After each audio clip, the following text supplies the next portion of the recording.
Thank goodness it's Friday. It's been a bit of a mammoth week this week. As I said, it's not my normal week. Quite a bit of driving around this week.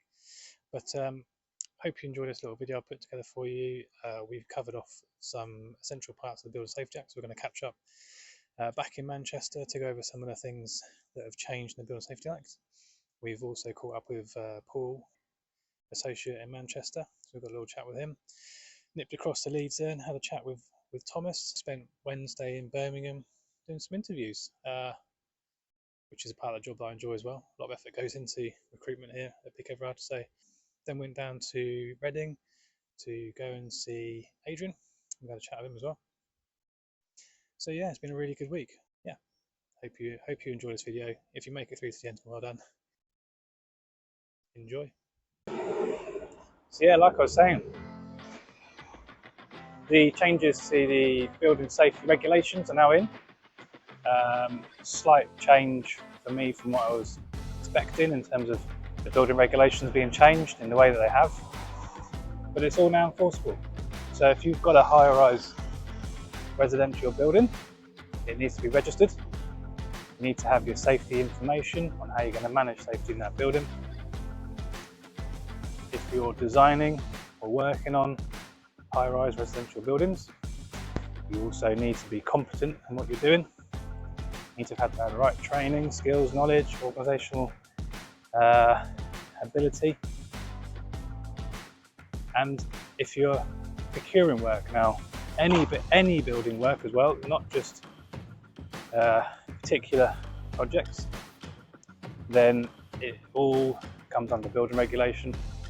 And under the building regulation, you now need a principal designer.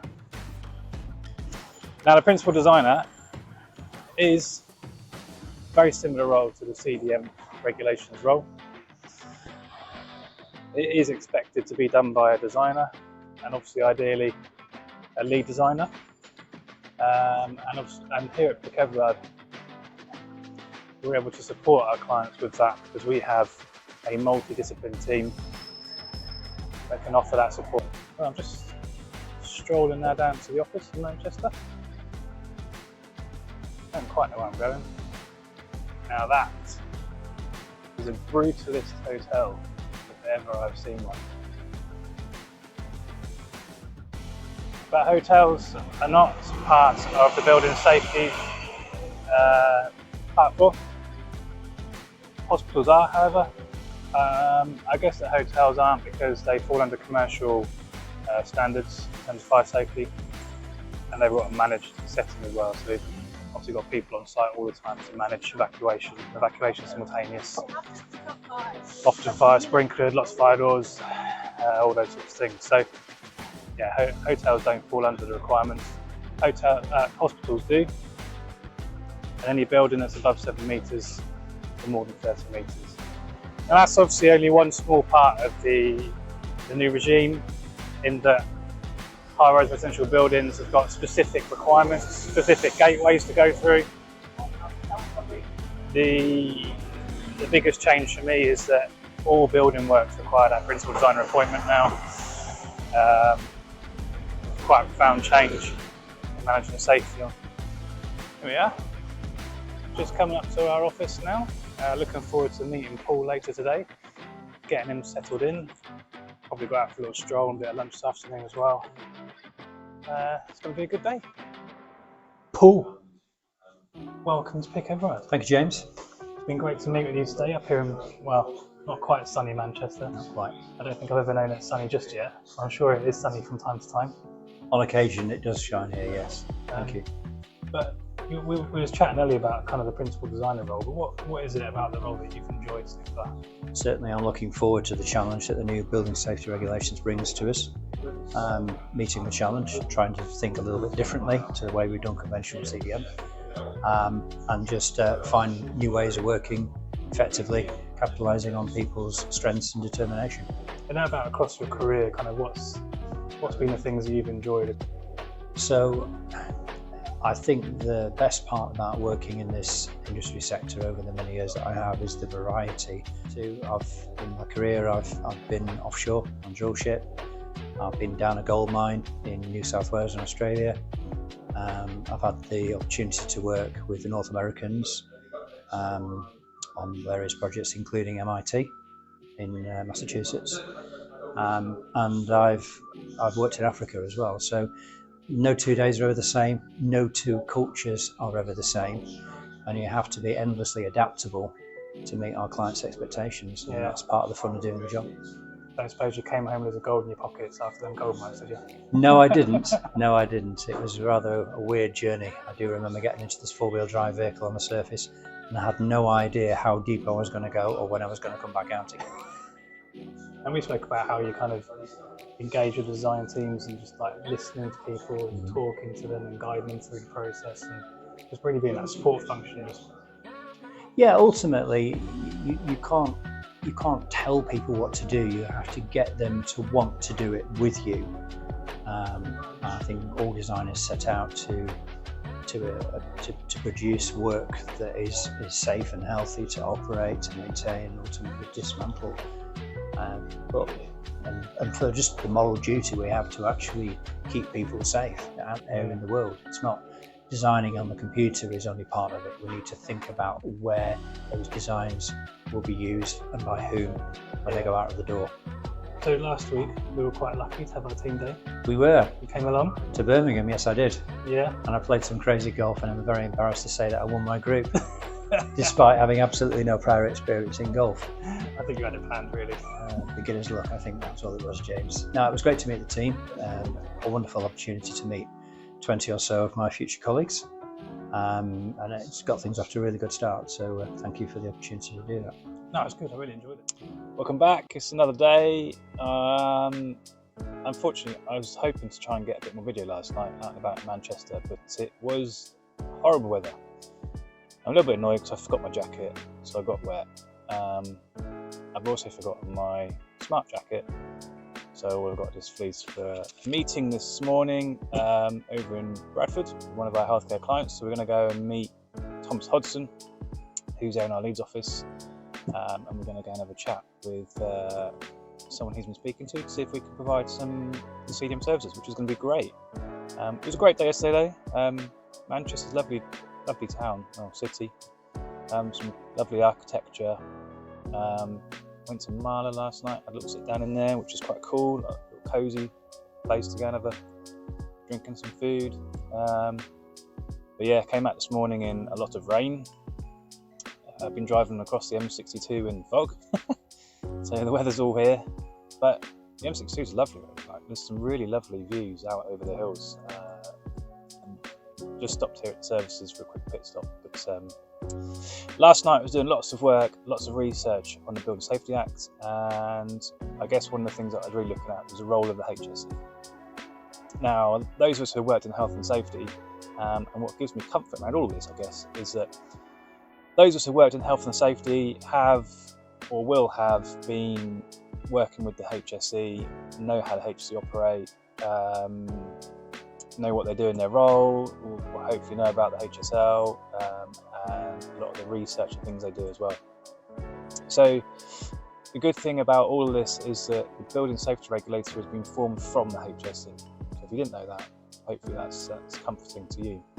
And that's come about from an amendment to the Health and Safety at Work Act. So again, provides me with some comfort there that it's all come out of something which is known. Now, there's two real main objectives for the HSE, or the building regulator, in all this. That is to secure the safety of people in buildings. Now that's a big change for me, because we're not talking about the workplace, we're talking about buildings. So we can cover a much greater proportion of people. And they need to improve the standard of buildings. Now, there's lots of different ways that they're going to be able to do that. Through promotion of standards, through promotion of competence, through enforcement, through the reviews of the information submitted. So they've got a lot of powers in which to enact those objectives. But for me, all those powers very much similar to what they've got at the moment. So they know what they're doing, right? But I guess with that, they're very good at what they do. So we need to be engaging with this new requirement. So they're going to take a proactive role. They're going to be out there. They're going to be making change. They're going to be leading change. They're going to be forming committees. They're going to be developing the standards and things like that. So it's going to be a proactive role.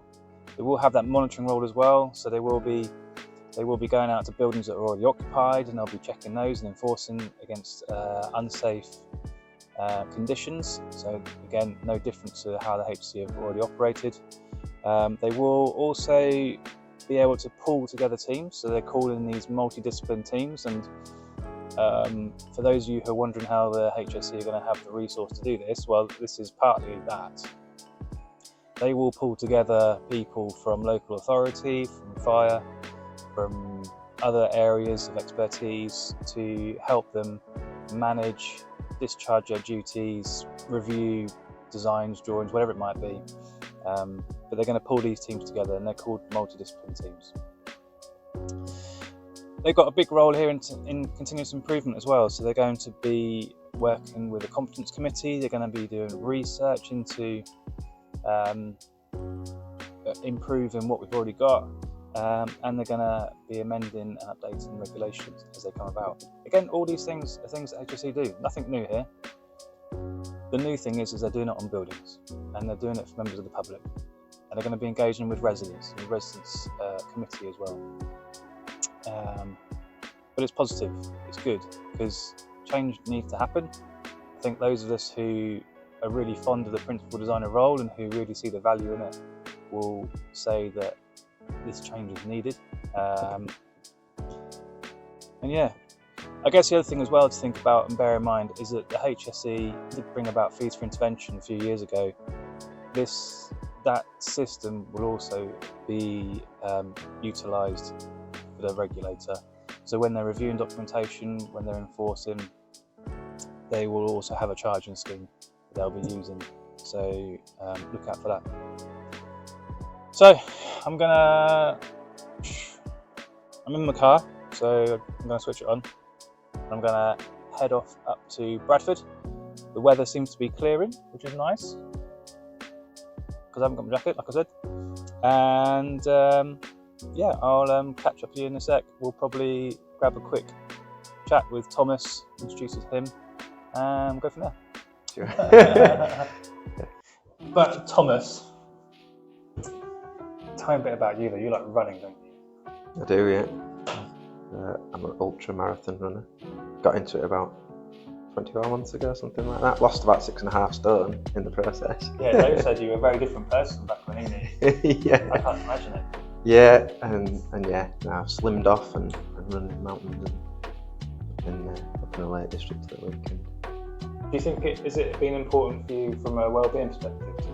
Definitely, it's a release for me. It's a massive release. It's an opportunity to embrace the outdoors and just relieve yourself of all stresses. You don't think of anything else whilst you're running, but the countryside that you're in and the beauty of nature outside. And albeit go out in all sorts of weathers, get soaking wet and muddy, but you know, come back and I feel different and a lot more relaxed. I sleep better for it. Yeah. Feel healthy for it. Changed my diet as a consequence because I notice things don't. Well, yeah, I tried to poison the day with some meat. I'm a vegetarian, so. Yeah. From a mental health perspective, it was massive for me. Going back a few years ago, suffered some significant mental ill health issues and depressive and whatnot, and that just it opened up a whole different world to me. Yeah. And albeit, I suppose people in general bottle things up and whatnot. It just gave me a release. Yeah. In a different way. I think it's different. Everyone always says that men don't like to talk, but we do just behave a lot differently, don't we? Like, there's a stigma around it that we bottle it up and it gets contained, and then all of a sudden we kind of let it out at times. But it really does help me. I suppose like anybody else, goes to the gym, goes for walks the dog, whatever, on a regular basis. There are some people enjoy a love of cooking or something like that. It's a release, but mine's a passion of running. Yeah. But just earlier today we were in Bradford as well, talking to one of our prospective clients. But that's something you're equally passionate about, and I'm amazed by the amount of passion you have for going out and chatting and looking at all these new things. I've had a passion for a long time to sort of see things differently, I suppose. I'll try and see things differently and cross-sell business, work with different clients in different ways, and try and partnership with them that then enables them to deliver the service or the operations that they're wanting to deliver, or a project that they're looking to deliver. And that partnership and integration through adopting their procedures and working very, very closely with them then enables them to deliver a better service as a result, and also it also benefits us as well. And that passion to sort of cross-sell not only the principal designer and CDMA type services that we deliver, but also the design services across our business as well into those different clients also then brings other opportunity with it. And that's something that I suppose gives us a bit of a unique selling point, that we can do that and assess a client's health and safety management system, check its pulse and find out what's going well, what's not going well, and help them to improve that. I spent all that last night reading documents. Oh, did you? There's loads to go through. I need to get into it a lot more. Well, hopefully I can give you the shortened version rather than the 600 pages that I've read so far. Yeah, a lot of change is coming to the industry. It is. It's needed, isn't it? Yeah, it is. Well, it is needed. I mean, the industry as a whole's needed it for a long time. And the Dame Judith Hackett report sort of highlighted some huge concerns across the industry that is now shaking the industry and coming into the point where we've got to do something about it, and we are forcibly to be doing something about it, and seem to be doing something about it. But it's from initial design all the way to the end, and ultimately end user in foresight in design, really, isn't it? Yeah, that's the main thing, that we come out the other end that with a building that's fit for purpose and not putting lives at risk and functions as it was originally intended. I think construction's changed massively over the years, though. I mean, you look traditional brick built, stone built buildings, going back hundreds of years, that were foundationally built and withstand the test of time, necessarily aren't always built to withstand the test of time now, but have got are built to withstand and fulfill a function and a purpose. And yet now we're seeing retrofit buildings and buildings that are changing continuously. Even the old construction are changing across the industry. We're retrofitting mechanical and electrical equipment into buildings that have been standing there hundreds of years. And probably like this. You can retrofit, isn't it? Yeah. The window. Quite nice. Quite nice little office here. Yeah. We could do a filling up with some more people though. No, that will come in time, I'm sure. Well, it's great to have you up here though, Thomas. I know you've got on your own up here in Leeds, but not at the moment. Well, I suppose for the moment, but we're growing all the time. I can't see it going to be for very much longer that we're going to be singular out of the Leeds office. There's going to be more of me. Up here delivering work with me. There's some great clients that we've onboarded whilst I've been here, and that's growing all the time. And looking at our existing client base across the north, it's growing exponentially all the time. There's a lot of investment coming into Leeds. There's a lot of investment into Manchester and also further north. So just watch this space, and I'm excited for the future. Yeah, awesome. Welcome back. In Birmingham today, another road trip. But I've been up here doing an interview today for a new role we've got, which is always welcome. It's always lovely to see and speak to new people and get to know new people, and hopefully it turns into a fantastic new job. So some of the things I've been looking at over the last few days are the new regulations that have been coming in. The most recent one I've been looking at last night was the high risk buildings procedures regulation. Now these are quite specific regulations around working with high risk buildings, the HRBs, and HRBs or HRB work is defined within those regulations. Any work that takes a building into sort of 7 stories or 30 metres, anything that might modify a building into that remit is also covered in the regs. It's very specific around what's required, what's needing to be sent to the building regulator. They will be the authority for those works, and it also lays out the various types of works. So there's essentially 5 categories of works within the regulation. So there's scheme work, which doesn't need to be notified, and this is work that might be done by a sort of regulated body or regulated scheme, I guess. So it could be like a fencer for your glazing. It's already got building control approval for the works. There's exempt work, so there is a list of exempt work within the building regulations, so those don't apply. There's emergency works. If there is an emergency on a building, you can actually get in and do the work on a HRB without being prosecuted, but you've obviously got to make notifications on that.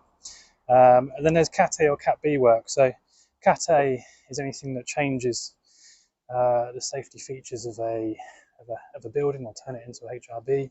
And then there's Cat B, which is anything else at all. Some interesting things in these regulations though. So the client needs to notify the regulator 5 days before they commence work. They need to then notify them when they've started their work as well. And at any point the regulator might wish to stop those works. So that's something to bear in mind. And there's also change control requirements, so mandatory reporting of incidents as well, or safety incidents. Anything that may lead to a significant loss of life has been termed in there, so they also need to be reported to the building regulator. The change control requirements are quite stringent as well, so there's the requirement to monitor any changes. They need to be notified to the regulator. They need to be managed by the principal designer and principal contractor as well. Anything that changes to documents that have already been submitted in the safety case, they also need to be notified to the regulator. So there's lots of very detailed information in these regulations as to high risk building procedure regs. I haven't worked out yet how to notify the regulator. I'm assuming that just goes through building control, but we'll see. Anyway, it's been a good day. Up here in Birmingham. I'm going to head back home now, and tomorrow I'm going to go down to Reading. We're going to go to one of our live construction sites. It's one of my longest projects so far. We might be able to catch up with Adrian Corey down there as well and just have a little chat to him. We'll see what else I come across in the Building Safety Act. Catch you later. Hi everyone, welcome back. It's Thursday. I'm down here today in Reading. Gonna go and see Adrian. But as part of my job really is to come down and just give a fresh eyes look over some of our projects that we've been working on. But Reading's a really great one. It's been going for a number of years now, something I got involved in a number of years ago. But it is one of those projects that's going to transform this city and something we can be really proud of being part of. I did go down and grab myself a Wendy's. Couldn't resist. Wendy's was one of the first jobs that I tendered for as a rollout across the UK. And it's cool to see those restaurants now popping up in the UK. I didn't win the job, unfortunately, but someone did, and they've done quite well. So let's have a wander around, go and see what Adrian's up to.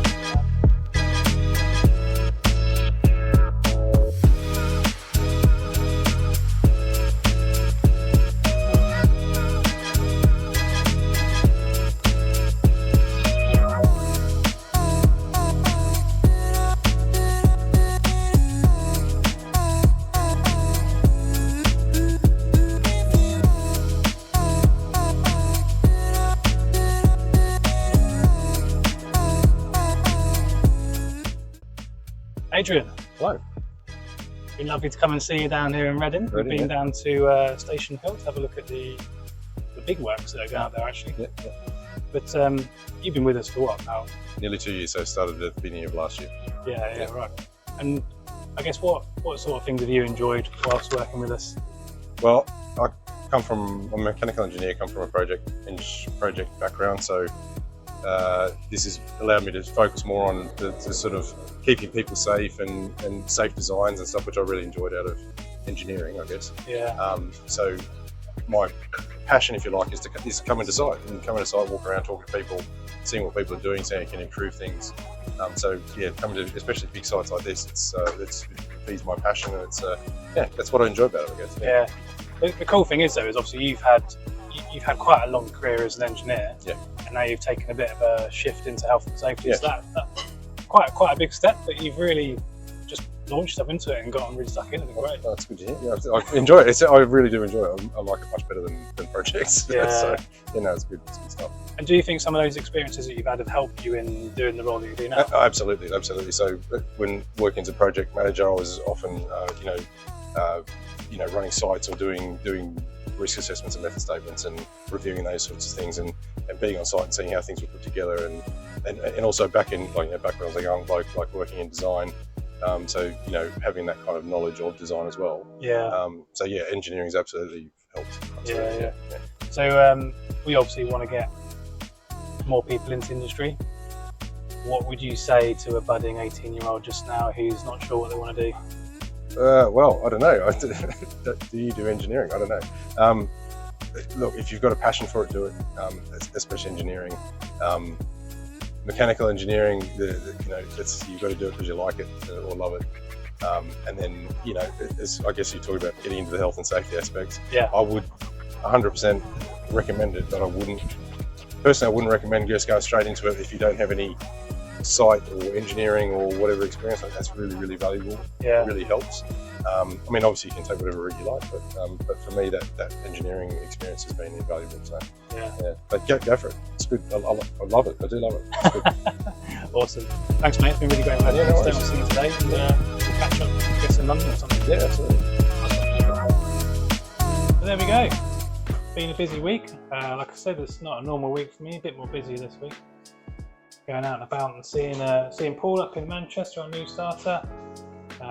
Catching up with Thomas in Leeds, and jumping down to Reading to just do a bit of a check on one of our projects there, and having a catch up with Adrian. Tomorrow is Friday, which is great because it means that I get to look forward to the weekend. Got a few meetings and things to do tomorrow, but hopefully you've enjoyed this video, and we've learned a bit about the Building Safety Act whilst we're going around as well.